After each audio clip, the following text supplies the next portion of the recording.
Yeah.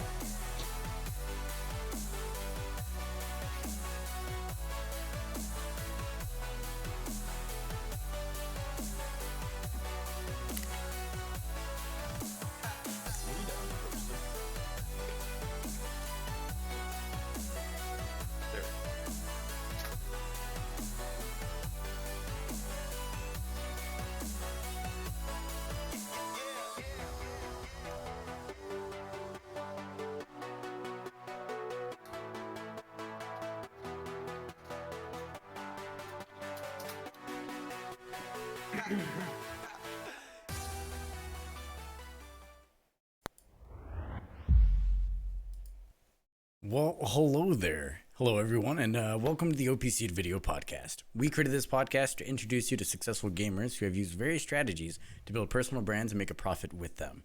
Please make sure to like and subscribe wherever you enjoy your live streams or your podcasts. I'm your host, Droopy Jors, Twitch partner and social media manager for OPSEAT. And I'm Glitch Streams, the lead editor for OPSEAT. And we're so happy to be doing this together. And also, today, we are joined by a Twitch partner, JustPlayPokemon. Thank you so much for joining us today. Thanks for having me. It's great to be here. It's truly an honor, and we appreciate everybody coming in for one of the first editions of the live OPSEAT video podcast.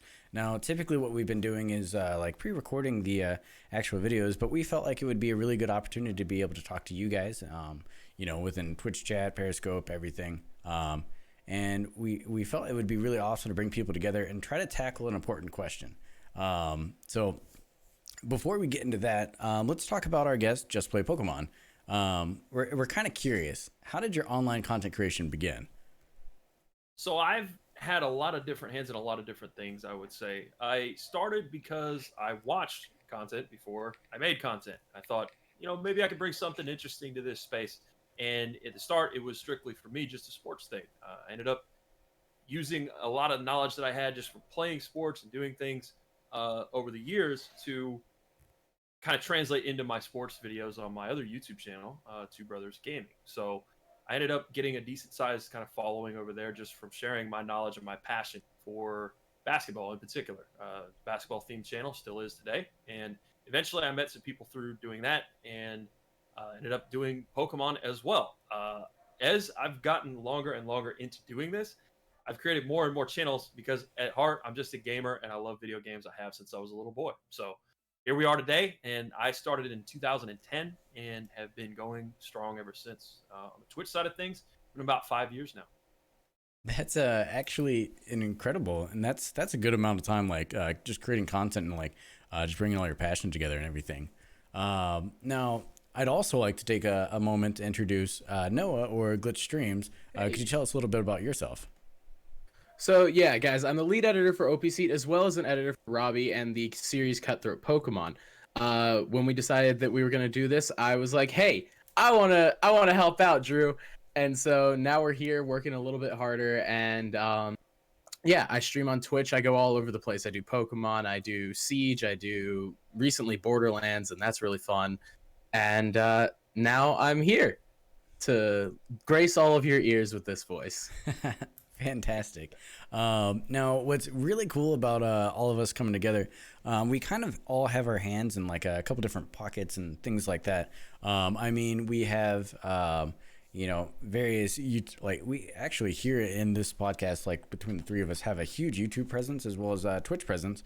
And we kind of spend a lot of time just kind of figuring out where we fit best with the platforms that we play on, stream on, or create content on.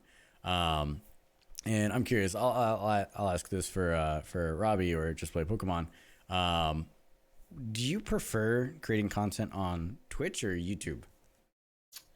When it comes to it depends on which game that I'm playing. I have found personally, and this might be completely flipped for other people. When I started with Pokemon, it was YouTube. It was just straight YouTube, and then I went to Twitch and thought, okay, I could take the following that I had on YouTube and kind of translate some of that into a strong start on Twitch. And it worked out pretty nicely. And it's actually flipped. At first, for me, it was YouTube's the first priority. And then I go to Twitch, and that's kind of secondary. Now, oh man, the Twitch support is real. So it depends on what I'd say how things evolve as time has gone on. For me, it has evolved from YouTube being real strong to now Twitch is real strong. Preference wise, I go with what people enjoy the most. It's very important to me that people enjoy my content. Otherwise, I could just play the game by myself, frankly. I want them to enjoy what they see. And the live aspect of Twitch and just the platform itself has been where I've found my best home, I would say, in the past 3 years. That's awesome. And I mean, speaking of finding homes and like just trying to find your best fit and things like that. I mean, we play games and we create content online. Anybody listening, like this idea isn't new to you. And there are multiple platforms that we could, find our home in.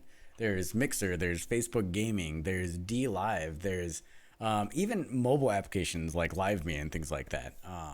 And we're here to answer a very important question that is, really just kind of been in the limelight recently. A lot of you guys have heard of it. It's an ongoing thing. So we're here to ask the question, does the platform basically make the streamer, or does the streamer make the platform?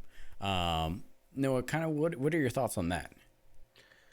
Overall, I would definitely think that the streamers make the platform. It's the reason that we've had these Mixer and YouTube contract changes. They're trying to take the following that a streamer or content creator had and move it toward them. And so by taking people like Ninja or Shroud or Courage, they're trying to move those numbers to give themselves an advantage, because right now Twitch is dominating the industry. And so just as much as the streamers are making Twitch big, Twitch is making streamers big, and then people want those streamers because they have begun to define the platform. So I think after a certain point, the platform stops defining the streamer, and instead it becomes the streamer defining the platform. Exactly. And I mean, yeah, go for it if you had something to say, Robbie. I was gonna say, yeah, for sure. I mean, I believe in exactly what Noah said. You make your own way in this. I always talk about, taking care of who takes care of you. That's kind of the motto that I live by and do content by. If Twitch is my home and it's the best way for me to personally to operate, I'm not going to tell anybody else how to do their job or how to just have some fun streaming video games. But I'm going to take care of who takes care of me. For me, my best home has been on Twitch when it comes to Pokemon content. When it comes to other things, maybe it's something else. You got to get in where you fit in. And I think it's very important that you make your own way and you do the best thing for you personally. Hey, for some of the bigger creators, maybe it's just they go with the best situation for them. For some of the smaller people that are just getting started, maybe I think that they have to try everything. See what works best for you. Maybe it's different. Like I said, for me, it completely flipped 180.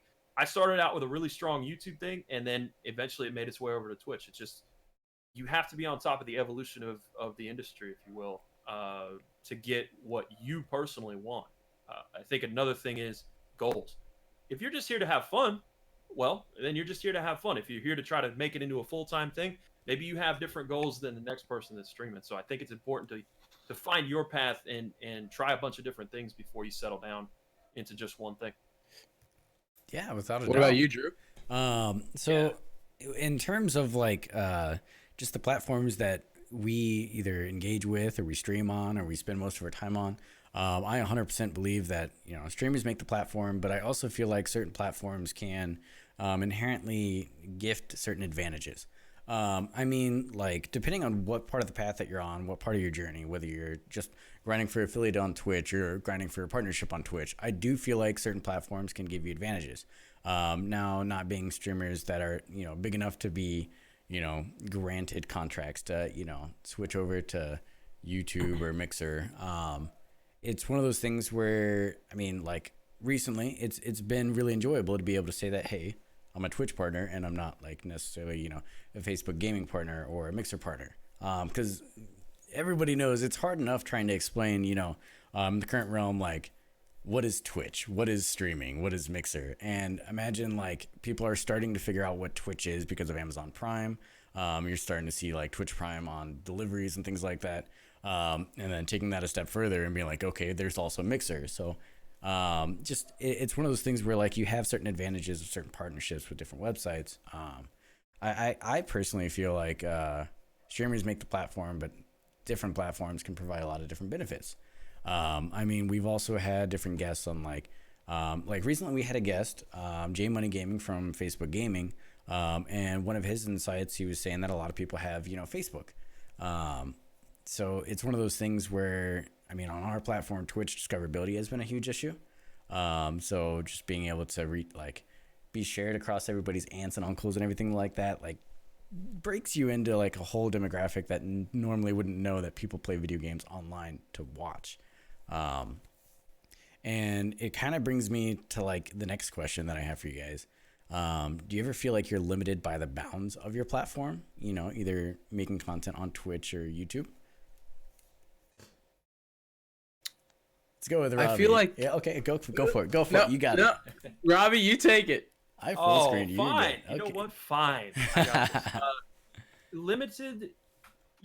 I feel limited in a different way, I would say, because we all have other things that we do, right? We have jobs or class or outside life stuff.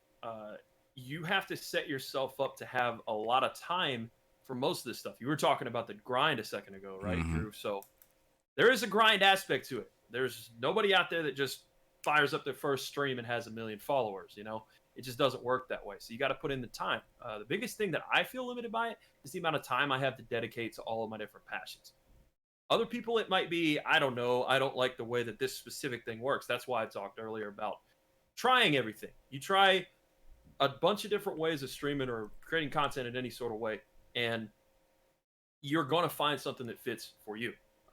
Limited for me, I don't know. I feel personally like I have pretty much everything I need. I don't really have a lot of things when it comes to Twitch that I go, oh man, I'd really like to have that. I mean, I've been to a TwitchCon a couple years ago. That's actually where I met Noah.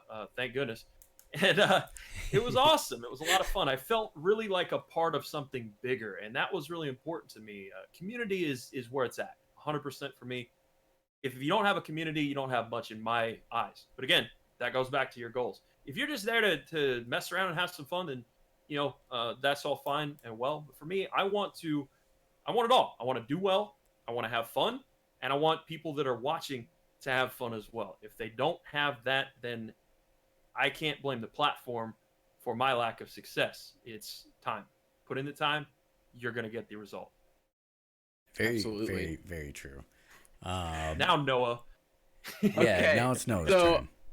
my opinion is very online with you, but I definitely feel like there is a limitation just because of user base. Twitch is definitely the biggest streaming platform. YouTube may be bigger in just terms of users as a platform in terms of social media, but not as many people use the streaming function, and definitely not as many people watch streams. They just wait for the VOD to eventually hit YouTube like a normal video. So in terms of that, I feel like there are limited bounds in terms of things. There are different goals that you want to reach, because on Twitch, it's like you are judged by your numbers, and that can be very discouraging for a lot of people. So they switch to Mixer, where it's all based on the amount of time you put. Or they go to Facebook, where, you get that advantage of, oh, everybody has a Facebook. And in terms of that, I feel like there are limits, but also tweaks to how things, like, they have their own advantages in that to gauge your success, how you want to say, oh, I've reached a higher point is very different. And therefore, the bounds, but also the ceiling is very different in terms of what you would consider success. Without a doubt. And I mean, looking at creating a community, sustaining a community, and even possibly switching platforms, things like that. I'm always curious as to just analytically how those have switched or are doing, or really. I mean, I guess the numbers just aren't going to be released and things like that. But I wonder if how much better Mixer is doing now, or even YouTube Gaming, now that they've recently acquired Courage JD. Now, this is just kind of an off the wall question, talking about platform changes and things like that. With the level of reach and the audience and engagement levels that some of these bigger names and streamers have, there is basically an esports reporter. His name goes by Slasher. He actually announced before Courage switched over to YouTube.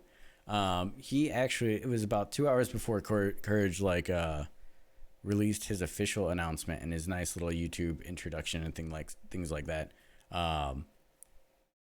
Somebody basically stole his moment and let everybody know before he had the ability to announce that. Do you feel like that's kind of like an ethical thing to where like these people are kind of more like, I mean, think about the NFL or think about, you know, major sports leagues where like contracts are being, you know, announced before they can even tell their fans that they're leaving, you know, the Dallas Cowboys or something like that. Do you feel it's ethical for people to be reported on when people are creating content themselves now? I think it comes with the territory at a certain point. If you're talking about a situation like you're talking about, I think it does come with the territory that not everybody's going to be nice to you. If you think about it in the microcosm like the general public, right? The more people that you meet, the more chances that you have that somebody might not be super nice to you and might have their own best interests in mind. That's not to say all people are mean or anything like that, but there's the chance that something like that will happen. Ultimately, at the end of the day, you got to come to expect that that could be a thing that comes with a lot of notoriety on the internet. Not everybody's going to have your best interests in mind, but if you develop a great community, I think that ultimately that wins out.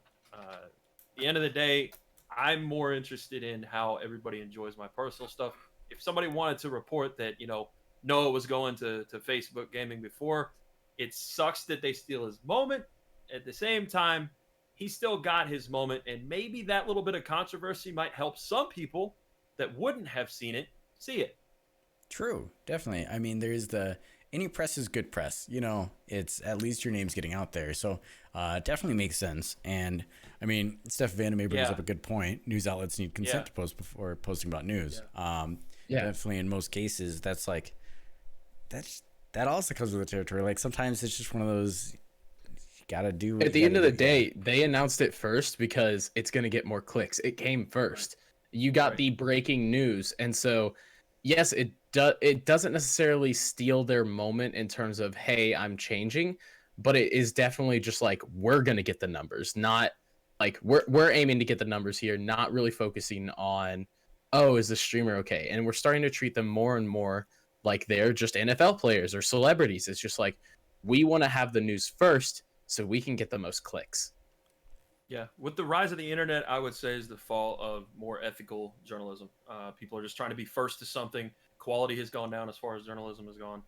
That's definitely a passion of mine. My father was a journalist for a long time, and he was very, very interested in not yellow journalism. If it meant that he had to wait on a story to not be the first one to post it, he would wait, and it would develop his relationships with the people on the inside, and they would appreciate that he wanted to be a good guy and not just look out for himself.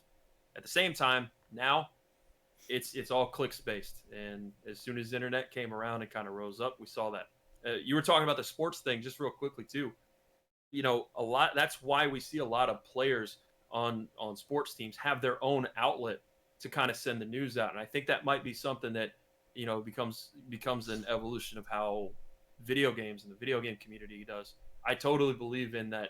The consent and being able to control your message. Unfortunately, not everybody's nice. True. That is a fact that we've had to learn, very quickly, creating content on the internet and just being surrounded by the anonymity that the internet provides. The anemone. Yeah. And I'm also curious, going back to, platforms and whether we create them or the platforms create us.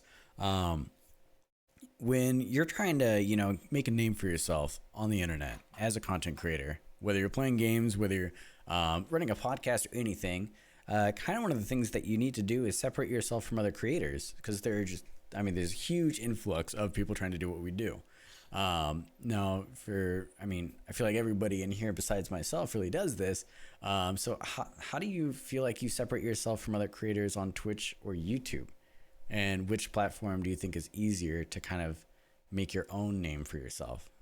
Now, hang on, before you answer, Robbie, Drew, how dare you say you don't define yourself on platforms? Are you kidding me? I hardly touch YouTube. YouTube is not my main grind. But you define yourself on Twitch. Yeah, so I know Twitch. I don't necessarily know YouTube.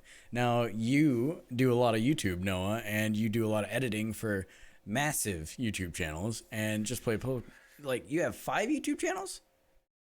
Is that correct? Just play Pokemon. Soon to be 5. Soon to be 5. Like, I assume you guys might have a a little bit more insight to this question than I would have. I'm kind of curious, like when you're trying to make sure that you're your own creator, do you feel like Twitch is easier for that or YouTube? I feel like Twitch is much more of a shot in the dark. We get like, as much as Twitch analytics are super, super useful, and like you like seeing where you peaked, what like maybe what was happening around that time, you get so much less information because as much as you want to know about traffic or like figure out what works, what doesn't, it becomes less concrete. One of the biggest things that Robbie and I have ever done in projects that we've worked together is figuring out what makes a YouTube series tick. We've looked at SEO, which is pretty much the way that the internet defines if you should be watched or not. We've looked at micro content, like just putting out highlights. We've looked at maybe tweaking the thumbnails. I've probably gone through 3 or 4 different thumbnail style changes in the time that we've worked together until we found one that was like, this is the most eye-catching. And so I feel like YouTube is the much more concrete. You can see what's working, what's not, why are people clicking, where's the traffic coming from. You can see the rate of click-through whenever your stuff pops up on a recommended feed.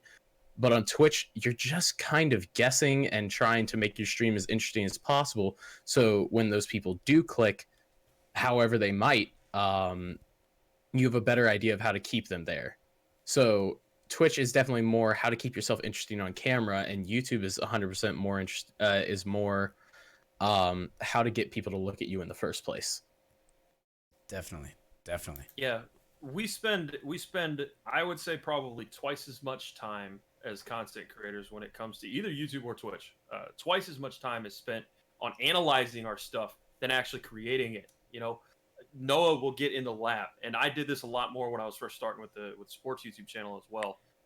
What are people searching for? I spent so much time on SEO. It is the backbone of a lot of the stuff I do in order to stand out. It wasn't necessarily that I was doing something so much different at the start than the next person. It was that I figured out how to make my videos pop up, and I believed in myself that my video versus somebody else, I'm going to stand out based on my knowledge and my personality. And that does translate somewhat over to Twitch as well.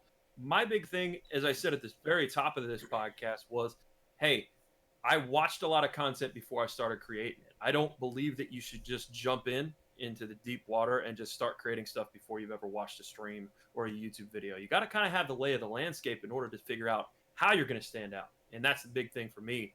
I watched for a long time streams, videos, and the big thing for me as far as streams is being able to interact with people. I'm always reading my chat. I'm always talking to my chat. I'm always making people feel great because they have so many opportunities to go see whatever they want. There's a ton of different options out there. Tons of different people that they can watch anytime, day or night, because it's such a huge platform. How do you stand out? Well, if Drew comes into my chat, I'm going to be like, hey, dude, what's up? Right away. I'm going to talk to him. Be my guy. Because you know what? He had all the options in the world, and he chose to watch me. So I'm going to make him feel welcome. If you invite somebody into your house, you're gonna love the fact that they're there. You're going to appreciate them being there, and hopefully they'll come back. You got to make sure that they feel welcome. Yeah, and again, obviously out of the 3 of us, I am the smallest of the channels, but also I feel like I have had the most advantage in terms of knowledge, to where I've gotten to work with people like Drew or Robbie or Josh, the 4th Gen Gamer, Steph of Anime. I've gotten to work with all these people so that I could dig a little bit deeper. And in working with them, I've learned several different things. I learned how to do thumbnails from Josh. I learned how to do SEO from Robbie. I learned like how to breed a healthy community from Steph. And so like being the smaller guy, but the one that's the editor, the one that's the support, and like building a genuine relationship with all of these people, it's allowed me to learn more, to where like I added a bunch of stuff to my Twitch to where I was doing funny camera tricks because I bugged Drew for half an hour, right. Just asking him, hey, how do I do this? Because it was really cool and I want to learn. And so I think the biggest thing you can do in order to feel like you're really defining yourself is watch, and you'll find your own voice. That's something that just happens naturally. But in terms of like how to define yourself, you want that base level of knowledge, and you want to learn from the people that are bigger than you or working hard, or hell, even if they're not bigger than you, it's just like there's so much you can learn. So if you're just able to sort of get in there and learn about the platform, the climate of what you're doing, then you are at such a bigger advantage because you you are setting yourself up to know what you're getting into long before you ever hit record or go live. Yeah, for me, it was I watched all sorts of people when I was thinking about doing the Twitch thing. I watched all sort of people. I watched the people that had a bajillion people watching them at once. I watched the people that had two or three. And the thing is, when you're just getting started out, for anybody that's considered doing the content, whether it's Twitch, YouTube, whatever, you gotta watch and then pick out a few things every stream. That's for me. The first thing I noticed with the bigger people, and it's by no fault of their own in some ways, but some bigger people act like celebrities. Sorry to say, in most cases, you're not going to be Ninja over on the Masked Singer. But you can take something from a bigger creator that you may like, or not to be negative, but the things that you don't like. For me, it was with the bigger creators. I just felt like they always ignored their chat. And it does depend on the game. It does depend on the platform a little bit. But I just felt like that was where I could stand out and be different without having to change my content because I want to do what I enjoy and help other people enjoy it. The best compliment I can ever get is, man, I picked up this game or I started playing the game this way because of what you did on stream and I loved it. I'm like, great, we can hang out. Let's hang out. You know, that's the best part of it. I'm just hanging out with my friends. That's the vibe that I try to put off. But, you know, it's different for different people. That's just what I found. I found that I did not like that famous big person aspect of things. It can get hectic when you have a lot of people in your chat, but I feel like you owe it to your stream viewers or your YouTube viewers or whatever the case may be. There's so many options out there. If you don't pay attention to everybody or try to, then why are you streaming? You know, why are you doing content if you don't want people to watch and interact and engage with you? You just want to silently sit there and play video games? Because that's kind of weird to me. Yeah. And I mean, so earlier today, I actually jumped into your stream and I felt very welcome. And I felt like there was a really big sense of community and there were being jokes told between friends. And you could tell people had been there for a while and had these like close-knit connections within each other. And I mean, Steph of Anime brings up a really good question. It's there in chat and she said that Matt Pat recently made a YouTube video on the main topic of this platform. Mentioned how it might not be the best business strategy to be trying to buy, you know, the bigger streamers, but actually that it might be more beneficial to buy off, you know, medium range streamers. And I feel like a really good way to approach that question, or to kind of share my thoughts on it are, you know, I really enjoy the fact that I was able to go into, you know, twitch.tv/JustPlayPokemon. And I felt that I was able to have this, you know, sense of community or that, you know, these guys can joke around with each other. Maybe I want to be a part of that. And I feel like that's something that is 100% being missed out on when you're only buying off the bigger streamers. Because just like you said, you had, you know, just the thought that like these guys aren't there for the chat. They're just there to play a video game and they're not building a community. They're not building connections. And I feel like that's something that Twitch was really, really good at. Whether it was Justin TV or, you know, even the past 4 years that I've been on the platform, I've been on the platform for community, to hang out with my friends, to, if I can't play a game with them, I can watch them at work, you know, et cetera, et cetera. They are missing that when they're buying off, you know, Ninja, Shroud, Courage JD, because, I mean, it's just not feasible to have a conversation with 100,000 people at the same time. You can't do that. So, I mean, I feel like it would be beneficial to help platforms that don't have that same sense of community, whether it's DLive or Facebook Gaming. I feel like it's very important to kind of bring those communities over and not just the personalities over. I think that's very, very important. Do any of you guys have any thoughts on that? Because I feel like, you know, Matt Pat made a very good point. You know, it would be much more beneficial to focus on medium-sized creators. I think it's 100% valid. Like, in terms of buying Ninja, you're not buying Ninja's community. You're buying a brand. Like, you're buying the fact that this is one of the best Fortnite players out there and that people gravitated toward him. But he is gigantic now, and I've stopped into his chat a couple of times just because I was so curious what the big deal was about this guy. And, like, you know, it's one of those people that's just like, they're only going to read off chat if it's a donation or a resub. And I think that just kind of, it doesn't really do much. Like, Kapaya, I believe is, they said, it's just like bringing Ninja over didn't actually affect Mixer's numbers that much because the second somebody was like, okay, he's going over to Mixer, nobody wants to watch Mixer when it comes to that. Like nobody's gonna switch from Twitch to Mixer to watch just cuz. Now a lot of people might have said, okay, we're gonna switch over to Mixer to stream, but at the end of the day, you should have those people chasing numbers, and you want those people that are going to make every single person feel included and make sure that they have those inside jokes and that they are loving and bring in the community to create not a brand but in a legitimate community, a family. It's a case of, are you buying them or are you buying their reach or some combination of the two? Because a lot of times at with any kind of bigger company, when they have influencers come out to check a game out, are they really going to pick the guy that has 500 subscribers and the best content ever, or are they going to pick the guy that has a million? You know, it's a little bit tough to try to fight for the little guy in that sense. But I think there's a sweet spot, and I think that's what Steph was talking about with the MatPat video. You know, there's a sweet spot between, okay, you're at the top of the food chain and you don't really have anything to lose by switching platforms, and okay, you're right in the sweet spot. You're in the middle. You have fostered a sense of community. You have organic growth. It has brought you to this point where, okay, do you change things up, or are you the same person with just a bigger audience and you can actually influence people to do what that company that bought you wants you to do? I think there's a little bit of a ripple effect they're trying to get by bringing the ninjas into this. That kind of thing, I get it. It makes sense to go get numbers and to try to get some people that just love this specific streamer to come over to that platform. It's not a short-term thing, it's a long-term thing. I think it's too early to judge that. It's kind of like trades in sports. Sometimes trades in sports seem lopsided at once, and then 2-3 years down when things have started to develop, you look back on that trade and you go, oh, well, maybe that wasn't so bad. I think that's kind of what's going to happen a little bit with these platforms. You know, they see that there's an active audience that wants to watch streams in general, but is it the platform or the creator that's going to keep them there?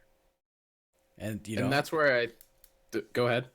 oh, I was just agreeing. You know, like bringing everything back to I mean, it sounds like pretty much. I mean, I can say for myself that I personally believe that the creators make the platform. 100%. You know, if there weren't any streamers on Twitch, then Twitch wouldn't exist. And I believe that it kind of goes in tandem where the platforms can help, aka like let's say if people didn't necessarily go over from Twitch to Mixer when Ninja switched or Shroud switched, but they have the ability to build brand new communities. Whether I mean, one of the things that I'm kind of like thinking about as we're talking about this is I know that we're all very community based as human beings and content creators, and none of us here are really numbers driven. But you can't really say that like if somebody's not community based or community driven and things like that, it's just not our cup of tea, but it doesn't mean that they're not going to be successful. And I think that like just even if people are going out and like building their furthest reaches and just like shooting their furthest shots and stuff like that, I feel like it's also a good thing for the platforms to help those streamers shoot their biggest shots. I mean, think about the opportunities that some of these streamers like Ninja and Shroud are going to have when the new Halo gets released. I mean, that is Mixer is owned by Microsoft. For those who don't know, Mixer purchased Beam a couple years ago, and ever since Beam has been Mixer, Microsoft has had a huge hand in Mixer, and they're going to be able to announce like the latest and greatest things for either Halo 6. I'm so excited for Halo, but at the same time, it just all these opportunities are basically going to be able to be created just strictly on that platform, which is really cool. Or even being able to have ad space on the Xbox homepage. Think about if you boot up your Xbox and you see, I'm also kind of curious if this affected Ninja in any way. Because now not only do I see ads for Ninja streaming on Mixer, I see ads for Shroud streaming on Mixer. And I wonder if they're both live at the same time, who gets the ad? It's just one of those random thoughts I have. Like, does it affect each other? And I think that's one of those weird things. And it's like what really made me question Mixer just buying all of these really big streamers under God knows how much money is just they're putting creators on this platform to give Mixer a boost. And also at the end of the day, Mixer isn't really concerned with how many people are using it, but more how much ad space they're selling. And so at the end of the day, maybe that's why they're going for the big guys, because they're trying to sell as much ad space as possible.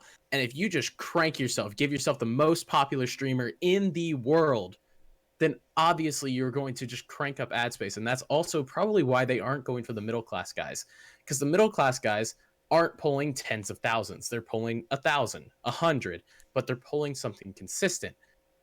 Ninja's numbers can go up and down. I mean, like, just look at Fortnite in general over the last year. It's when it was first at its highest, nothing could even touch it in terms of the game category, but it's been overtaken time and time again over the last year.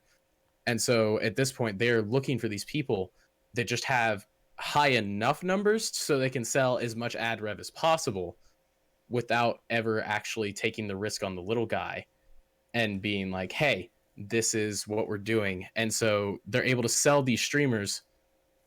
They're able to sell these streamers to sell more stuff. Yeah. And so that's where I'm kind of like, eh. Yeah, and I mean, talking about like ad space and like the future of streaming. I mean, like for those of you who don't know, Google Stadia is on the brink of being released. So I'm sure that like YouTube creators are going to have their own interesting thing. And I mean, it's basically these huge companies that, I mean, think about it. It's Facebook, it's Microsoft, it's Amazon who owns Twitch, it's Google and YouTube, and a lot of like the things that are coming out recently. It's kind of a race for cloud-based services, and something that streaming lets you do. And I can't wait for this to be a thing. And relating it back to Google Stadia, think about like if you have Microsoft, and I think it's Microsoft Azure. I don't know if I'm pronouncing it the right way. But imagine if you're watching a streamer and you can just like instantly just like buy the game from that streamer and then you're playing it. So like the future of streaming and platforms, I feel like can definitely also play a massive part in how creators are able to create. So imagine like, with Google Stadia, where basically everything's cloud-based. You don't have to wait and download updates. You don't have to wait to download a game. You sit there and play. So when you have these huge creators and they want to do like a giant Fortnite server and somebody doesn't have Fortnite downloaded, then they're just going to be able to like pop in and they're in these custom game servers. And I feel like also picking a platform for the future that might actually be able to support those kind of technologies the best is really beneficial. And I don't know if people are talking about it a lot. I don't even know if this is going to be a thing, but I feel like with Google Stadia, this could all be a very real reality in the near future. Just basically where streaming is not just a streaming platform. It's like the Spotify of your games, and you buy it through your creators. It'll be really cool. It's evolution for sure. I think that's the big deal. You have to stay on top of everything. And that's the other aspect that people don't see. You're plotting, you're planning, you're creating content, but you also need to stay up with the latest things and trends when it comes to gaming, because otherwise you've attached yourself. I mean, my name is in this aspect is Just Play Pokemon. Pretty simple. Just play the game, enjoy the Pokemon game. If I started streaming Halo, I mean, people would be like, but your name, see, like, I don't get it. And that's why sometimes it appeals, it pays to appeal to a specific audience, but if you're not careful, you can get swept up. The thing that Ninja has and some of the other bigger creators has is somebody that is there for them. And that's the biggest win you can possibly have, because there are certain groups of people that will follow you everywhere, no matter what you do. You should love those people forever for supporting you as a creator instead of just the game. Because a lot of people will go, I want to be like that big streamer, and I want to, so that means that I need to stream that specific game and do this specific thing and say these specific things. If you try to just imitate somebody else, what happens when, for example, I don't know, Fortnite in 5 years decides to not be Fortnite anymore and it's something different, and they, companies decide to go in a different direction. If you're on top of the evolution of things and how systems help streamers and how things change, if you're on top of those trends, then you can adjust to them and evolve along with the platform instead of getting left behind. I think it's important to remember that. Yeah, that there's like, it just makes sense that like, creators are creating their own business. And, if you can't go with time, like imagine just all the mom and pop shops who never, invested in an internet connection to sell online or compete with, Walmart, things like that.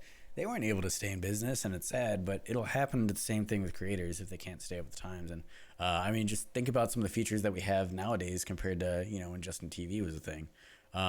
It's going to be an interesting ride to see where all this, you know, content and technology evolution, like, you know, what it really brings for everybody. And I still think that the question, although we feel like the platforms are created by the streamers, I think it'll always kind of be one of those gray area things where I feel like certain platforms are just going to be able to release such crazy technology to where, yeah, they can like make or break certain people. And it's just kind of, I don't really know the best way to describe it. I feel like it'll always be just a race to whoever's in the right spots at the right times, creating the best communities. Absolutely. And I think one of the biggest things when it comes to that question of do the streamers make the platform or the platforms make the streamers is I think creators make the platform, but the platform themselves obviously gives advantage to enhance. And I think like when we pitched this question originally, we thought it would just be kind of black and white, that it was like one or the other would make the other. But at the end of the day, I think it works in tandem, and that creators make the platform enhances them. Like look at squad streams on Twitch. That is one of the biggest features that everybody's been asking for ages, and it is only for partners. So via that, it's just like, okay, you get the advantage of this amazing platform, and you go in and you define the platform. What is Twitch? Twitch is all of you. And so you go into Twitch and you do these things, and you see a partner, and it's like, okay, I want to stream with this person. I have to use Khadgar because I am not a partner. And so, but the Twitch streamers, they can all be in one spot and they just go straight to there, and nobody has to do a command, but the concurrent feeds into all of them. Whereas with Khadgar, your numbers don't actually analyze it. So it's one of those things to where it's just like being on that platform does have its advantage once you begin succeeding a little bit more, and therefore it enhances you a little bit more. And then when you're first starting out on it, you make the platform, you decide what becomes of it. And then eventually they give you the tools to make yourself better. So really it's you make whatever platform you're on. And then if you can define it well enough, they will give you the tools to become better yourself. That's a great point. If you're just getting started, you're presented with all these different options of what you can do. If you've already established that you're streaming on this specific platform, you're a partner on Twitch, things like that. Hey, I love streaming, doing squad streams with my boy Galactic Elliot, also OPSEAT and you know, the 4th Gen Gamer. But when I try to do a multi with Noah, it doesn't feel like, you know, they're helping Noah as much in that sense. So, you know, that hurts. And one of the things that really there's no nice way to say it. As far as YouTube goes, man, I feel like they're not serving the needs of the mid to lower creators when it comes to both streaming and making videos, man. I'm going to say it. I'm not sorry about it. It is what it is. I've got to say it, man. I just don't feel like that is a good fit for me. And it surprised me that somebody would jump to YouTube. Like, it hurts, man. It really hurts because I want to do stuff on YouTube. I want to make videos and things like that. But Noah and I have spent 3 times as much time trying to figure out YouTube as we have Twitch. And Twitch serves the needs of me better. One of the most interesting things is I would always poke around in my numbers. And just recently, Robbie and I decided to change the formula a little bit. And he let me look into his channel as a manager. And the amount of traffic was obviously going to be very different with me only around 350 and him up at the 35,000 mark around now. And the amount of here's how many times we plugged you versus mine, at the end of the day, they're the same series. We're just bouncing it back and forth on our channels. And most of my numbers relied on playlist. It was loyalty. While his numbers, it was just like it was coming from search pages and recommendeds and all of these different things to where it's just like YouTube loves its big guys. The second you reach a certain number, you become their golden child to where they will use you because they can put ad space on you. Because I can't have ad space on me because they raised that number up to 1,000. Gotta love that. you get this thing to where it's just like you have to rely on the loyalty of people, not on the discoverability. Whereas Twitch, it's like you are always technically discoverable, especially depending on what game you're playing. To where it's just like those smaller directories will help you out, or even not the smaller ones. If you just so happen to get that one lucky raid, then you're good, because you pop up higher and then more people come in and more people follow, and so it's just this chain reaction. YouTube, you have to get so lucky or just know how to play your cards right so that YouTube will be like, okay, we'll put you on the recommended of this video with like 2,000 views. And so it's YouTube is definitely one of those platforms that I would 100% say the platform makes the streamer. Yeah, that's been my experience in the past few years. Don't want to bang on the platforms too much. I get it. At the same time, I have that Noah experience right now with my most recent YouTube channel, Just Play Mario. I get nothing as far as revenue or return on investment for that channel until I reach 1,000 subscribers.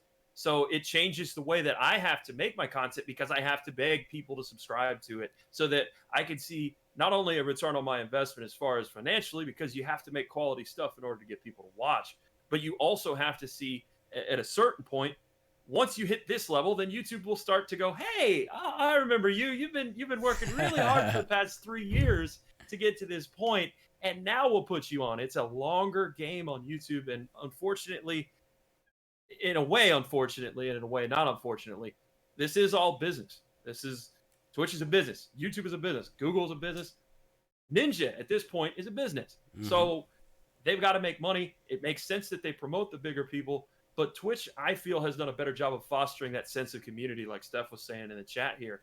Yeah, has done a better job with that, and is also gives you that stair step. There's no affiliate on YouTube that I know of. Otherwise, I'd be a part of it.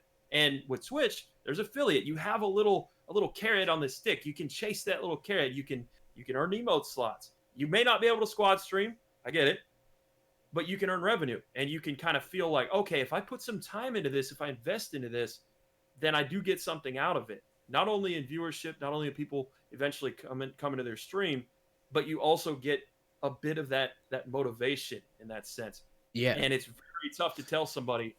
If I was asked today, hey, if somebody asked me, should I start streaming on YouTube or should I start streaming on Twitch? I'm going to say Twitch. Yeah, and Steph brings up a good point. Does subscriber count really matter? To a degree, yes. Because at the end of the day, they're not going to want to suggest people they can't slap ads on. And yes, they do slap ads on us, I think, even before you hit that 1,000 mark. But you're getting a lot more click-through. And that click-through depends on your subscriber count. And so it's kind of this like toxic relationship to where like you have to perform better if you want to get more ad revenue from us. And you just have to kind of sit there and be like, okay, I guess I will just try and strike gold and hope that I make that one video that's just clickbaity enough to get people to look at me so that you'll look at me and tell me that I'm valid enough to be suggested. And on Twitch, they have the better model. They threw away that sort of model, especially recently where they gave affiliates ad revenue. They took away the people that are too small right now to monetize, and it makes sense.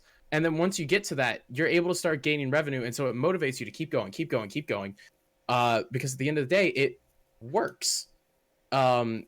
People want to support the people that are plugged there, so they're okay with maybe a little bit more ads. Yeah, and I mean, like, when it comes to, like, you know, running everything, depending on what platform you're on, and monetization and sponsorships and brand endorsements, et cetera, I mean, at the end of the day, like, whether you're a Twitch partner, Mixer partner, Facebook partner, YouTube partner, you know, whatever partner you want to be a part of, or you're granted, I mean, do you feel like, I mean, I'm going to ask this question to Robbie or JPP, Just Play Pokemon. Do you feel that you're presented with the same opportunities and sponsorships, like on the differing platforms? Do like brands basically look at all of your social media accounts as a whole, or do they kind of like look to see if you're a Twitch partner before they look to see if you're a YouTube partner? I would say it's very numbers based. I think that's a great question. I will say it's very numbers based. I am in some ways on the other side of that as well. I have to, with my job, I do work at 2K, that makes the NBA 2K games, right? With that, when I hear our marketing department talk about people to bring in or people to partner up with, they're looking at numbers. Mm-hmm. It makes sense. Again, from a business standpoint, as far as people reaching out to me personally and my stuff, I have gotten some opportunities through Just Play Pokemon and through that stuff. It is all about who you know. Business is business, right? I get way more of an opportunity to say yes or no to this deal or that deal through the channels that have the bigger numbers. It's nice to be nice. It's nice to be natural and not clickbaity at all. At the start, it feels a bit like you have to do what you have to do to get those numbers to get people to notice you. If you're the greatest streamer, the greatest podcaster, YouTuber, whatever, Yeah. and you only have 100 subscribers, it's not going to be as good as the guy with 1,000. You have a lot more eyes. Impressions. Noah and I were talking about impressions the other day. The more impressions you have, the better impression you have a chance at making. But at the end of the day, it is up to you to decide what avenue and what path you want to take. That is the beauty of this thing. Some people just don't even look at that little bar down there that says 105 subscribers or 118 followers or whatever it is, and other people do. A good balance of that, probably the best idea. But which platform would you say actually gave you opportunity? Would you say that YouTube kind of gave you the chance to push yourself a little farther, get partnered with certain things, or get opportunities with stuff? Or would you say that it was Twitch? YouTube at the start, Twitch now. We wouldn't be on this podcast, you know? I can't say that. I say as we have evolved as content creators, Twitch has given more of an opportunity. YouTube has been around and is kind of going more towards the Jimmy Kimmel route than the Just Play Pokemon or Glitch Streams route. That's not to say you can't find success and do great things and be active. We're not going to bag on the platform because it's different strokes for different folks. You ask my personal feeling, my personal opinion, that's what it is because, again, that serves me better. And that's why I get a little upset when it's like, oh, man, you know, Jimmy Kimmel's video is killing me today. Yeah, and that's where I think Steph really has the point. It's just like you want to make the viral video or something that they're going to want to plug. And you know what? You are right. Like maybe subscriber count doesn't matter as much as it used to, especially not now. Like I remember back in the day, it was like if you had the most subscribers, you were the one getting plugged no matter what. Even if you were completely unrelated to the topic, you have to be, if you have that subscribe, you're every single recommended video. And now it's definitely more along the lines of making that viral video, knowing how to play the game of YouTube. And that is something that is, it kind of sucks when it comes to YouTube. You have to play their game, while in Twitch, it's like, you're just supposed to have fun and like make yourself as interesting as possible and engage with your community to bring people in. In YouTube, it is 100%. Can you just make the thing that is the most interesting and getting the most clicks? Right. And I mean, right. that's just... Well, what's sorry, real quickly, just with Steph, what she was saying, disagreed as far as the subscriber count thing. Totally fine. I love discussion. Nobody should think everything that I think. Please don't. But when you have, you know, the viral videos come out, like we had Cutthroat Pokemon with the 4th Gen Gamer, you know, he did a unique thing. It hit at the right time. People loved it. It got shoved way up, and it helps everybody involved in it. And props to anybody that puts that hard work, that time, that effort in. It does feel like you're sitting at the bottom of the mountain looking up on the climb, and there's nobody reaching down to help you out as far as YouTube at the start. That doesn't mean that once you do hit that 1,000 subscribers or whatever your benchmark is to start being promoted and start getting that momentum, it just hurts a little bit at the start. And then after a while, like I'll say on my biggest YouTube channel, Two Brothers Gaming, I don't even check the subscriber count anymore. So I get what's being said there. So that's the other element to it. You want to foster that sense of community, that sense of I love this video and I'm going to keep watching it. And at the same time, you have to get YouTube to love you too. So it's tough at the start. The rewards down the line, yeah, you'll start getting those emails that are like, hey, random YouTuber that I copied and pasted this 20 times to. I have had fun fact, I've had companies on the YouTube channel for Two Brothers Gaming come at me and be like, hey, at wrong person's name, hey, glitch streams. I'm like, dude, you guys copy paste and send this out to everybody that has over 5,000 subscribers. Stop it, knock it off. That's just me. Some people might go for every opportunity they're presented with. I try to filter things down to fit what I have as a need and what I feel my community has as a need. If you don't understand your community, I feel at a certain point you don't come across as natural because you aren't being natural. So that's probably another whole podcast. But True. that's what I feel about that. I mean, there are certain instances where numbers matter. There are certain instances where the support in the community matters. For me, it's always support and community leads to the second thing. So that's why with Just Play Mario, things like that, it's like, hey, this is my passion project. Until we hit that benchmark, it's a passion project. Do I want the support? Of course, everybody does. But it's a passion project until you start seeing that support and seeing YouTube go, okay, we love you now. Come on in. True. And I mean, like, I kind of want to, talking about all the evolution of like how even like YouTube has changed or all these platforms have changed. I mean, we've been creating content for years. We've, tried to remain socially relevant on the internet for years. Now, looking at all the platforms, technology that they have, and what they're able to offer creators now, let's pretend all of us are at ground zero. Would you still have picked Twitch? Or, like, do you feel like maybe in the future different platforms are going to offer different things? Would we still be on Twitch if we didn't have to, Are we talking present day Twitch? Present day. Let's say we had not been streaming for years. We had not been making YouTube videos for years. And we really don't know anything except for like Mixer has these opportunities, Twitch has these, Facebook has these. At the end of the day, we have Twitch. It's the biggest streaming platform. But you have to realize that some of these other platforms, they are the underdogs, but they might show the biggest ability to scale. I mean, they're like, YouTube is one of the biggest websites. Like, everybody knows YouTube. Not everybody knows Twitch. YouTube is scalable in a sense. Now, there's room for growth on every platform. Not every platform is perfect. If we had to start from ground zero, would we still pick Twitch? Absolutely. I would 100% say that I would still pick Twitch because in the modern day, they have excessively given us tools no matter what level we're at. When I really wanted to get into streaming, I was still like, it was more just I was streaming for fun. I was streaming because I thought, oh, this is cool. And then they announced the affiliate program. And I got so interested, and I was ready to grind and go, and I was so excited. And then I got that email because I had managed to pull 3 concurrent viewers. Go me! And I got that email, and it was just euphoric. Hey, just so you know, that was me and Drew. I also called your cousin, told them to watch too. Yeah. And it's just one of those things to where it's just like, you felt like you proved yourself. And I feel like Mixer, I believe that Mixer giving you partner for just the amount of time you're putting in is so valuable.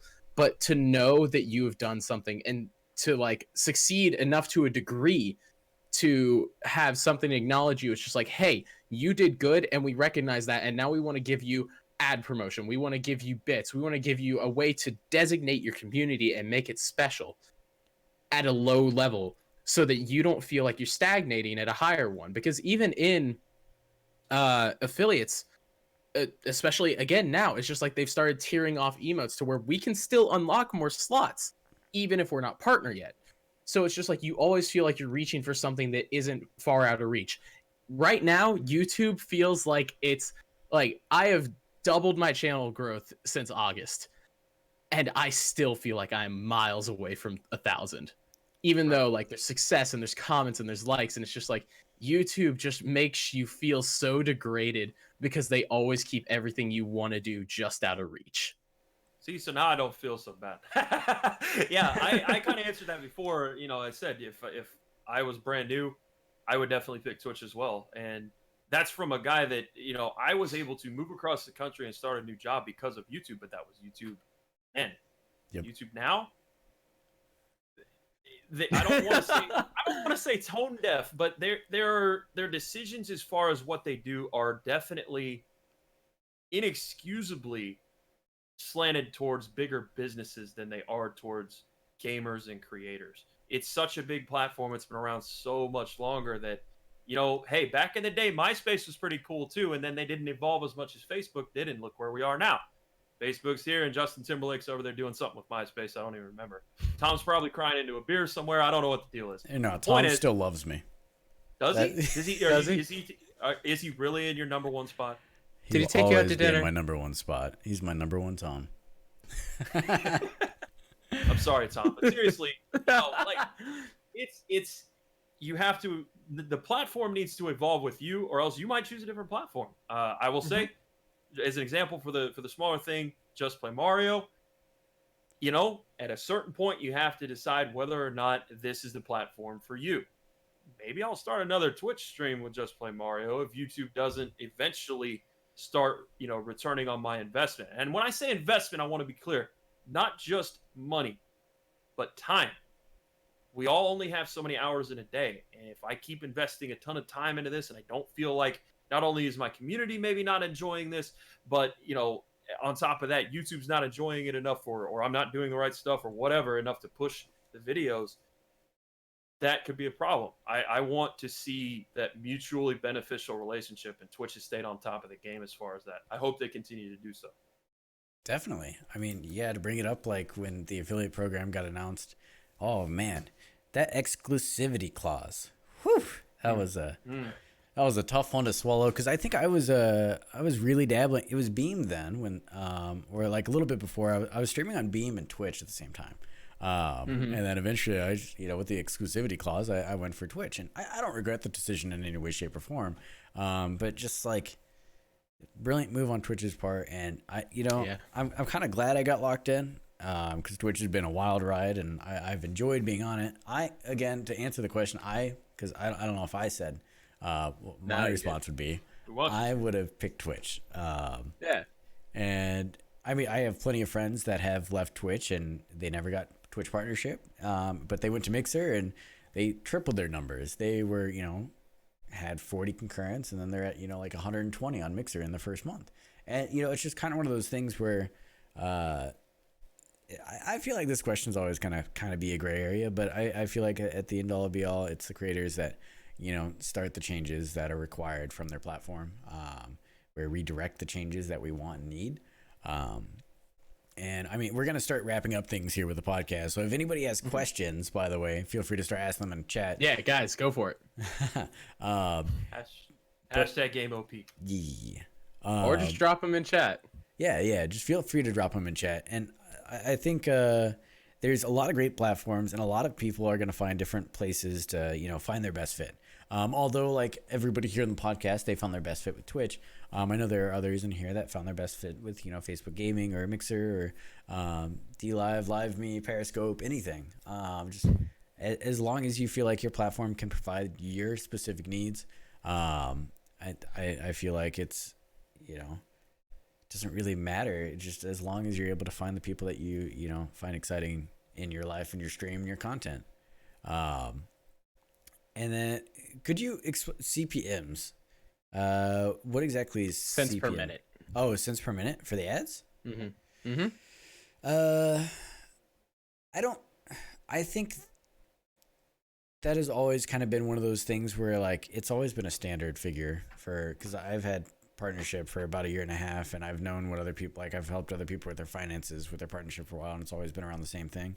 I mean, eventually, like it could probably start going up if people start utilizing, the pre-roll ads and things like that, getting rid of that by doing the actual ad spaces.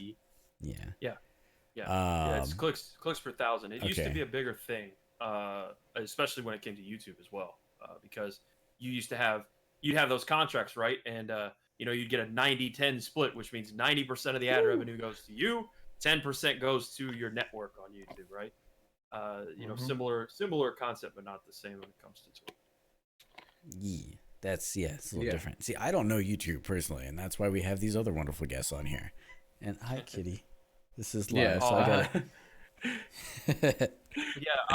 I think that's a good question. Lunaria comes in. Opinions on whether streaming on multiple platforms or staying exclusive to one platform is better. Well, I mean, if you did like a cat stream, right? Oh my God, that's adorable. If you did a cat stream, then and you were streaming on all of the platforms. Noah has a question. Go ahead. No, I was saying one. The Oh, one one cat? platform. No, one platform because you are dividing your audience if you do multiple platforms, and therefore you will never reach those numbers because sure, you could do that maybe every once in a while just to pull more people into the one platform, but if you are doing multiple platforms, you are never creating a consistent enough audience to really reach a level of success on any of the platforms. It's like a jack of all trades but master of none. Well, it's tough, man. I don't know that I 100% agree with that, especially if you're just. I think it depends on whether you are just starting out or whether you are making your way from a different type of gaming to, streaming. Like for me, I knew that I could take my audience from YouTube and translate some of that into a nice start on whichever one I chose. On the other hand, I've had a buddy of mine, Bud22089 is his username. Great guy, been friends with him for years, followed him from us early days of YouTube sports gaming to streaming and doing some other stuff as well. He took a break and decided to come back fresh. So he made a schedule for himself and he went, I'm going to stream on Twitch, I'm going to stream on Facebook, I'm going to stream on whatever, and whoever, kind of the highest bidder kind of mentality. He ended up getting a contract with Facebook Gaming, and that's where he went. I think that you have to find your fit. So I get what you're saying. At the same time, if you're just starting out versus if you've already been established on other places and you're bringing an audience, that's a big deal. So, maybe you did a stream on Facebook that did this, and you did a stream on Twitch that did this, you did a stream on Mixer that did this. The important thing is afterwards, analyze it. Don't just go, I got 5, 7, and 2. I'm going to go to the 7. You go, okay, well, I got 5, but maybe I could make that more, or maybe I could do this more. And their platform is better for me because I like to do this kind of game and they really support this kind of game. Like that's the nitty gritty. That's the inside the mind of a creator that you got to go for with that. I think I misunderstood the question in terms of what Lunario was asking. I was thinking consistently always streaming on multiple platforms, doing the restream, like basically what we're doing right now with podcast. If that was your stream, constantly doing that because then you are literally counteracting yourself. Well, and as Steph said, don't put all your eggs in one basket. Obviously, and when it comes to streaming, I agree, but not when it comes to streaming on multiple platforms at the same time. I would say, like, yes, there's a reason we still play the YouTube game, even though we complain about it all the time.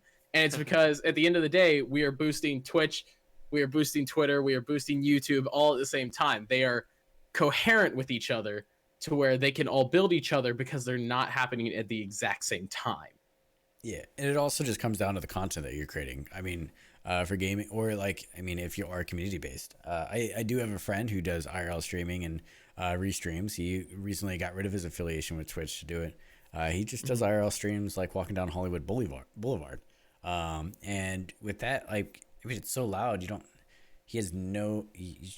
It's really hard to build a community. You just have people watching, and the more eyes on you, it just depends on what situation you're in. So you got to ask yourself, what fits with what I want to do. Should I be on one platform? Should I be on multiple? Should I, yeah.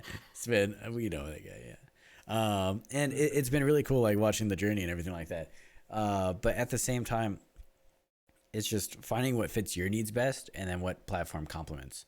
We're all community based. We absolutely love Twitch.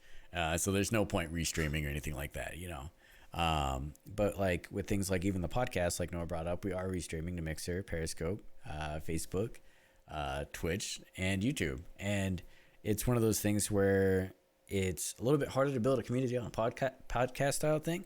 And we do have the hashtag GameOP and we're happy to have a lot of our favorite people in here.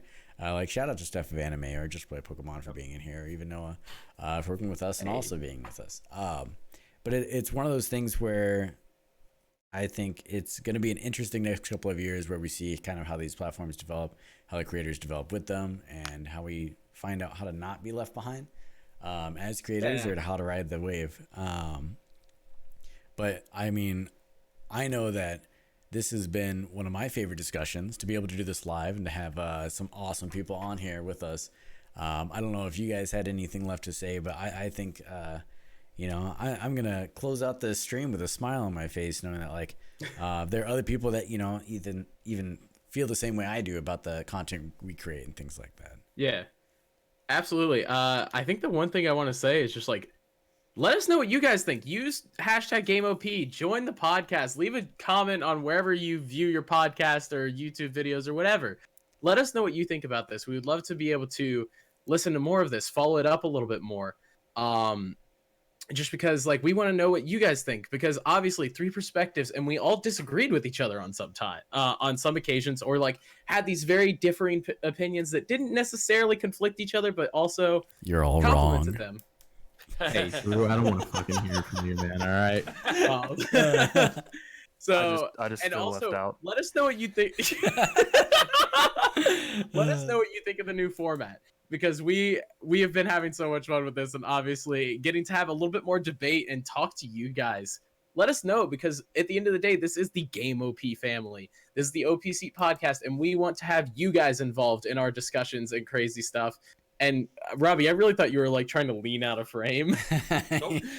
You gotta take care of who takes care of you, man. That's the motto I try to live by. Absolutely. And, you know what? I really appreciate OPSEAT, because the OPSEATs of the world, they are great at fostering a sense of not only, hey, look, we're a company, you have great chairs, we saved my butt, literally, but there's a sense of community that's very important too, not just a one-sided model. I think that whatever platform gives the impression of, hey, we love all of you guys and we want you to come with us on this journey, that's the one that ends up winning out. And I'm just here for the ride, man. I'm super excited. Appreciate you guys being so active and open, and the discussion is really what leads to great things in the future.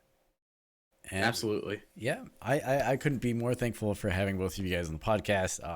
It's been absolutely wonderful. Again, my name is Drew Pajors. We have Glitch Streams and we have Just Play Pokemon, and it has been an absolute pleasure. Thank you everybody who stopped by and tuned in and asked questions. But to answer, Jamie Viper coming in with a question to end it all. How are we all doing? Absolutely We're fantastic. Drew is wrong. No, you. No, you. Oh man, but everybody have a fantastic day. Thank you so much for Absolutely. hanging out with us today. Drew and I will see you guys next time. Definitely. Peace.